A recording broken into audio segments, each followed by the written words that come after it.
Bonjour, bonjour à toutes et à tous. J'espère que vous allez bien. Je suis Farin Nguema Bekale, originaire de la province de Logo et Vindo. Aujourd'hui, je vais parler du sujet de l'exploitation du minerai de fer de Belinga, qui est situé dans la province de Logo et Vindo, au Gabon, pour ceux qui sont à l'extérieur. Dans un premier temps, je souhaite parler de ce sujet-là pour m'acquitter d'un petit devoir intellectuel qui n'est rien d'autre que celui de dire comment je comprends l'affaire de l'exploitation du fer de Belinga, qui pourra d'ailleurs aider les autorités actuelles, en tête desquelles le président de la transition, à pouvoir aider les Ogivins à sortir de l'angoisse du manque dans lequel nous vivons et pour lequel nous sommes victimes. En termes de potentialité naturelle, Logo et Vindo devient ce qu'on peut convenir d'appeler un scandale en considérant la manière dont les choses se déroulent de jour en jour, d'année en année. Pour essayer d'aller un peu plus, pour essayer d'aller en arrière, dans les années passées, il y a eu beaucoup de tractations, qui ont voulu démarrer le projet de l'exploitation de Belinga. Les autorités n'ont pas voulu, parfois elles ont voulu. Ensuite, vers 2007-2008, est née la Comibel, compagnie minière de Belinga, qui était d'ailleurs détenue majoritairement par la CEMEC. La CEMEC, c'est une entreprise chinoise, la China Machinery Engineering Corporation. Et donc, l'État a signé vers 2007-2008 un contrat pour démarrer l'exploitation du minerai de fer de Belinga. Déjà, Belinga, c'est dans le Logo et Vindo, au nord-ouest du pays, qui s'étend sur 5000, ce projet-là s'étend pratiquement sur 5000 kilomètres carrés. Et donc, la CEMEC et l'État ont conclu le démarrage des travaux. Voilà, la CEMEC a fait le travail qu'elle a pu faire avec la Comibel. Et dans le cahier des charges de la CEMEC, il y avait plusieurs choses. Il y avait plusieurs choses que la CEMEC garantissait, qui était le port, la construction d'un port en eau profonde. Il y avait également la construction d'un barrage hydroélectrique qui devait permettre à ce que le Logo et Vindo ait l'électricité dans toute de partout, 24 heures sur 24. Ils avaient également promis, les Chinois nous avaient également promis la construction d'un chemin de fer. Et dans leur étude de faisabilité, ils avaient dit à l'État que le fer de Belinga c'était 1 milliard de tonnes. 1 milliard de tonnes. Ensuite, l'histoire se poursuit. L'État s'aperçoit avec des investigations et d'autres éléments qui ont investigué sur le terrain, on se rend compte qu'en fait, ce n'est pas 1 milliard de tonnes, c'est 4 milliards de tonnes. 4 milliards de tonnes environ. Et donc là même encore, on ne sait même pas si c'est peut-être plus, mais en tout cas en ce moment-là, nous sommes sur 4 milliards de tonnes pratiquement. Le fer de Belinga, et donc ce qu'on peut, enfin c'est le projet du siècle. C'est le projet du siècle, il n'y a pas ça quelque part. 4 milliards de tonnes de fer, c'est vraiment lourd. Et ça s'étend sur pratiquement 5000 kilomètres carrés. Et donc c'est ça. Et quand l'État gabonais a découvert qu'il y avait bien plus que ça, ils ont cherché par tous les moyens pour rompre le contrat avec les Chinois, avec la CEMEC. Et c'était d'ailleurs la mort de la Comibel. Et donc, voilà, ils ont rompu. En 2011, ils ont rompu le contrat avec la CEMEC. Et nous sommes restés comme ça, le projet est resté en stand-by. 11 ans plus tard, donc en 2022, En 2022, l'État décide encore de relancer le projet d'exploitation du minerai de fer de Belinga. Et là, cette fois-ci, c'est avec d'autres investisseurs, avec d'autres partenaires. Bon, nous sommes là au Gabon, on se rend compte que en 2022, on a déjà signé un contrat. On ne sait pas où ils ont signé le contrat là. On va mener une entreprise sur le terrain, une entreprise qu'on appelle Ivindo Iron, qui commence à exploiter le minerai de fer à Belinga. On voit les camions passer, ça va à Boué et tout. Oh non, c'est juste pour les tests, oh non, c'est juste pour machin. Bon, en tout cas, nous sommes là, on observe. Mais l'observation ne termine pas, ça ne termine pas, ça continue, ça continue, ça continue. Et on se rend compte que l'exploitation a démarré en fait. Ivindo Iron a démarré l'exploitation. Qui est Ivindo Iron? En fait, là on est même, là moi personnellement je suis perdu, je suis perdu quelque part parce que lorsque l'État a signé le contrat, normalement c'est deux grands groupes. Ces deux grands groupes, c'est Fortescue Metal, qu'on voit d'ailleurs, qui est pratiquement au charbon. Et il y a aussi ATIF, c'est, on va dire quoi, le fonds d'investissement pour l'industrialisation de l'Afrique, quelque chose comme ça là. Donc c'est Fortescue Metal et ATIF. Je ne sais pas si c'est eux qui ont signé le contrat avec l'État, mais en tout cas qui ont créé Ivindo Iron. De toute façon, nous c'est Ivindo Iron qu'on connaît parce que c'est eux qui sont là. Donc, en fait, on peut déduire que c'est Ivindo Iron qui a signé le contrat avec l'État. Donc, normalement, Ivindo Iron là, ce n'est pas une société qui a été lancée comme ça. Non, c'est Fortescue Metal, les Australiens avec ATIF, le fonds d'investissement pour l'industrialisation de l'Afrique, qui crée Ivindo Iron. Et donc, Ivindo Iron est là maintenant avec nous, en face de nous, en face de l'État. Il décide d'investir, très bien d'ailleurs. Ils ont dit, Ivindo Iron dit, de 2023 à 2024, ils vont investir 2 millions de dollars. 2 millions de dollars, ça fait 120 milliards de francs CFA. C'est très bien. Bon, les Ogilins sont fâchés, on fait des tapages médiatiques. Moi, également, j'étais au charbon sur ça. Des tapages médiatiques ici et là, partout sur les réseaux sociaux. La transition est arrivée. Le président de la transition décide de taper la main sur la table, comme on dit souvent. Il a décidé, enfin, il sort d'abord une grande déclaration. Il dit ceux qui sont allés signer le contrat d'exploitation du minerai de fer de Belinga ont vendu le pays. Mais ça, c'est une grande déclaration. C'est une très grande déclaration d'ailleurs qui nous fait réfléchir. Mais ceux qui sont allés vendre et qui ont vendu le pays là, ils sont à quel niveau? S'ils sont vivants, qu'on les entende. Enfin, ça, c'est pas ça le sujet de ma vidéo, mais quand même, s'ils sont encore vivants, il faut quand même qu'on les entende. Parce que les gens vendent le pays alors qu'ils sont encore vivants et puis tout continue à... Bon, en tout cas, je suis pas là. Bon, ils ont vendu le pays. Pourquoi le président dit ça? Mais nous aussi, on s'est rendu compte parce que après là, on a pu voir que le contrat, la convention qui lie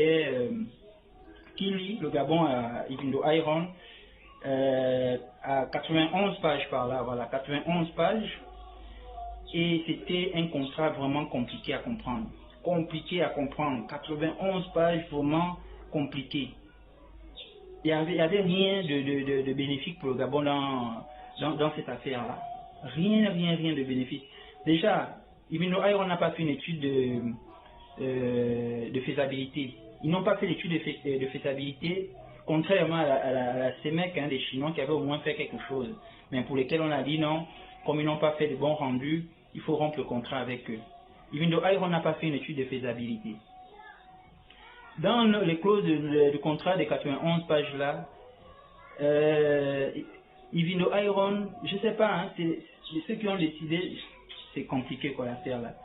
En fait, ils ont exproprié, il y avait des exploitants d'or au niveau de Belinga.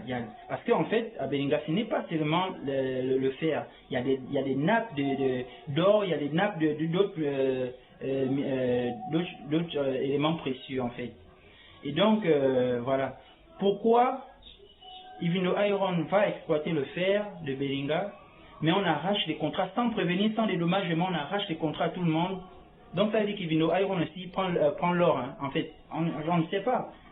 Vous venez pour exploiter le fer. Pourquoi vous faites la bataille à ceux qui exploitent l'or un peu ici et là, et puis bon voilà.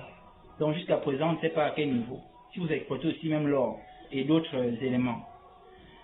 La redevance minière, pour ceux qui connaissent un peu les histoires de fiscalité et autres, là, la redevance minière qui varie au Gabon entre 5% et 10%, Ivindo Iron ne nous donne même pas 2%, 1,75%.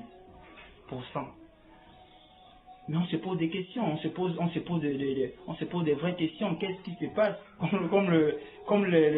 J'écoute dire par-ci par-là, qu'est-ce qui se passe en République gabonaise? Sincèrement, 1,75 de redevance, mais non, mais c'est pas quand même sérieux. Et donc, c'est tout ça. Le président a tapé le président de la transition a tapé la main sur la table. On a quand même pu avoir, on ne néglige pas, hein, on tient à dire merci, merci infiniment, merci renouvelé au président de la République, au président de la transition, d'avoir pu obtenir le poste de PCA, président du conseil d'administration, et 2 postes de DGA hein, au sein de Ivindo Iron. Et on a aussi la promesse de 50 jeunes qui doivent aller en formation des choses de minerais et autres là. Bon, ça c'est la promesse, hein, les 50 jeunes. On ne sait même pas hein, là, comment ça va être fait parce que on sait comment les choses se passent. À Ivindo là-bas, les ogivins, c'est-à-dire la province, c'est à nous la province. On vient exploiter la richesse chez nous, mais nous sommes marginalisés. Enfin, les recrutements ne savent pas comment ça se passe. Parfois, ils envoient une adresse mail, on envoie l'adresse mail, ils ne répondent jamais. Même essayer de faire les mails automatisés, oh, bien, nous avons bien reçu votre... C'est sur Facebook qui balance souvent les annonces. Les annonces fictives, en fait. Comment une entreprise qui est sérieuse va... Non, mais je ne comprends pas quoi, cette affaire-là, c'est... Non. On envoie... Il balance une... on va dire quoi? Ils peuvent balancer une annonce d'emploi sur Facebook. Ensuite, ils vont dire répondez en inbox. Or, on dépose des dossiers, mais soyez quand même un peu sérieux. Essayez quand même d'être un peu sérieux c'est des millions, c'est des milliards qui sont en jeu là.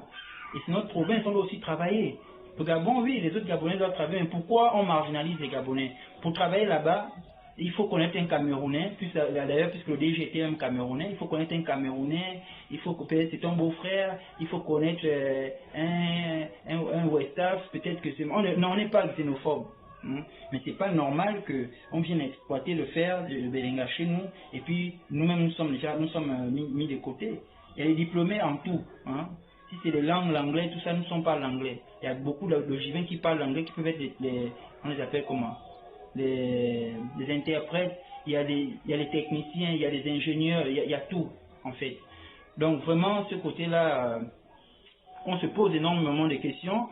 Bon, nous avons dit merci au président, mais sauf qu'on souhaite savoir quelles sont les clauses, qu'est-ce qui a été revu en termes de clauses, quelle est la proportion de clauses économiques et fiscales qui a été revue, parce que ça c'est sérieusement de l'argent. Hein. Quand on voit leur investissement, 200 millions de dollars, ça fait 120 milliards de francs CFA. Bon, ils disent qu'ils vont investir 2 millions de tonnes, ils vont travailler 2 millions de tonnes, ils vont extraire 2 millions de tonnes en un an. Mais nous, on gagne, quand ils prennent une tonne, l'État gabonais gagne combien là-dedans? Et eux, ils gagnent combien? On doit savoir ça. On doit savoir ça. Parce que nous, avec les petites connaissances qu'on a essayé avec les petites recherches qu'on a essayé de faire ici et là, on se rend compte que on est vraiment perdu en fait. On est vraiment perdu. Ivindo Iron, au lieu de donner le travail aux gens, eux c'est les t-shirts qui partent donner aux gens, aller donner 20 000, 10 000 aux équipes de football ici et là, alors qu'ils gèrent les milliards, alors qu'ils gèrent nos milliards de francs CFA. Donc pour revenir au sujet, nous, notre teneur de minerais, la teneur de minerais de fer de Belinga, varie entre 60 et 65%. Donc c'est un très beau minerai qui est vraiment prisé. C'est vraiment, on ne trouve pas ça quelque part dans le monde. Hein? Et donc, et ça coûte cher. Regardez un peu, quand on essaie de voir comment on vend le fer. Une tonne de fer avec avec une teneur de une tonne de minerai de fer avec une teneur de 60%. 60% de teneur en fer, ça fait 1,5 million. Une tonne. Avec 60% de teneur en fer, ça fait 1,5 million sur le marché. Sur une tonne là, sur les 1,5 million, le Gabon gagne combien? Le Goévindo, bon, je ne vais pas dire le Goévindo, c'est pour le Gabon. Le Gabon gagne combien? Et les autres gagnent combien?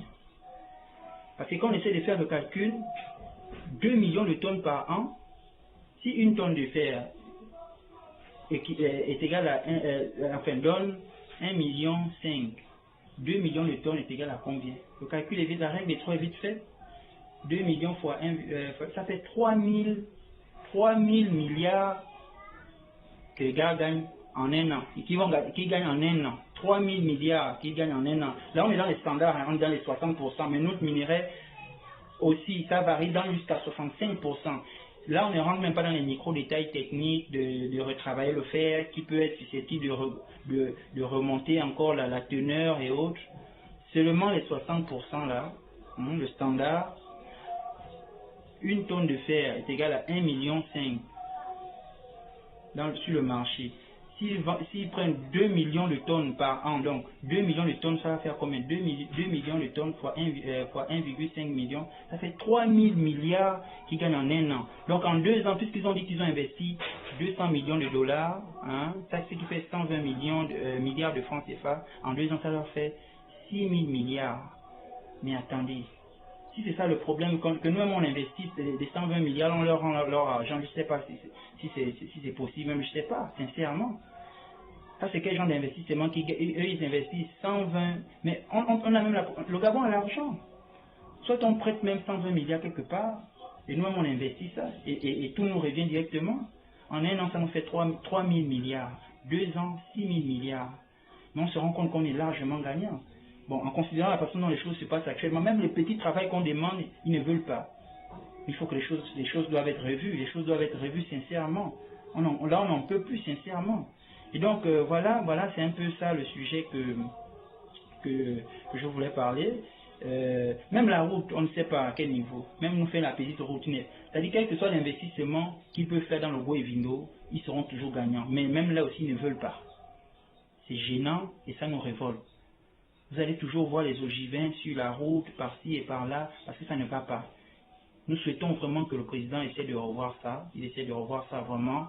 Nous souhaitons travailler. Nous souhaitons que les choses se développent dans la province de Goévindo. On a vu tout récemment, même la mairesse là-bas se battait pour leur parler de la RSE. Ils fouillent, ils ne veulent pas parler. Et donc, c'est gênant. Hein? Je préfère me limiter par là. Merci encore de m'avoir écouté. Merci infiniment. C'est un sujet vraiment qui fait l'actualité.